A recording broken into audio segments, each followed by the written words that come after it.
Well, good morning, Gathering Network kids, and welcome back to Kids Zone. We have been studying the Beatitudes together from Matthew 5, which is known as Jesus' most famous teachings in the Bible.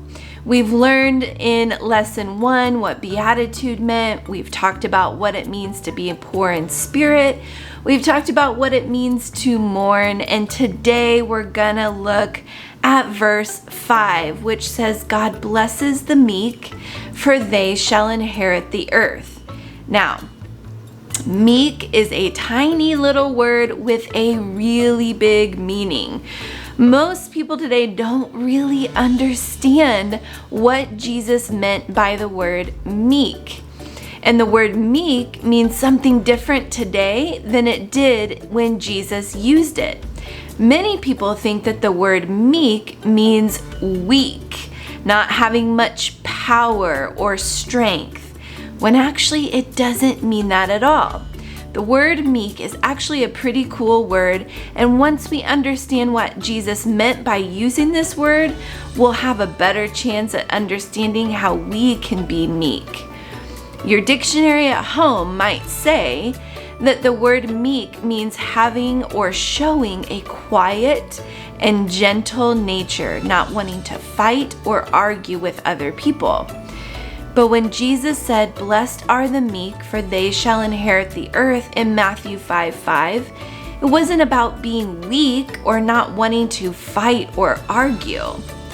You know that actually the New Testament of the Bible was written in another language called Greek, while the Greek word for meek was used in a couple different ways. Now here's some images to help describe what this word means. Sailors who used fishing boats or sailboats would use the word meek to describe a gentle breeze. Farmers would use the word meek to describe a wild animal like a horse that had been trained to submit to and to follow the farmer's lead. Both these definitions describe meekness as strength under control. The sailor uses the power of the wind in his sails so that his boat can move. The farmer trains wild horses so that they can be used for farm work, like plowing fields or for traveling.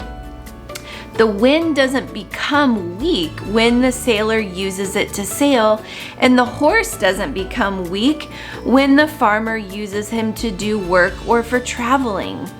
The power of the wind and the power of the horse are used, not lost.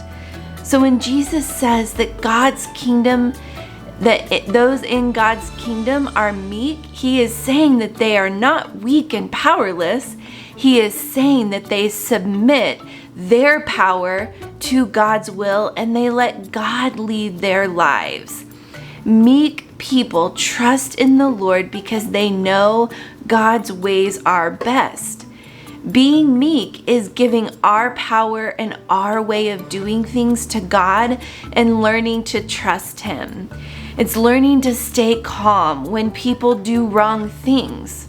Now, that doesn't mean that you never get angry or that you don't stand up for what's right, but it does mean that we don't use our power to take revenge.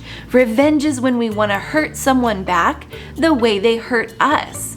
Revenge is often when our power is out of control. Now, has this ever happened to you, maybe with a brother or a sister or a friend? Someone does something that hurts you or is wrong, and you get so angry, and it might be something like they hit you, so you hit them back. They broke something of yours, so you go and break something of theirs. I know in my life, I have done this before with my own sisters, and it can feel so good in the moment. But to learn the meekness that Jesus is talking about here is to learn that we don't use our power to take revenge on somebody else to make them hurt the way we hurt.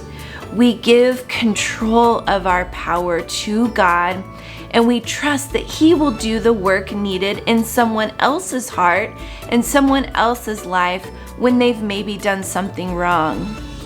It is a really hard thing to do, and it's not often something that the world around us tells us to do. But in God's kingdom, what we learned today is that there are good things in store for those who are meek and can harness their power for good and to trust God. Take some time to talk about the questions today and help each other think about how you can practice meekness in your own daily lives. I'll see you guys next week for the next part of the Beatitudes.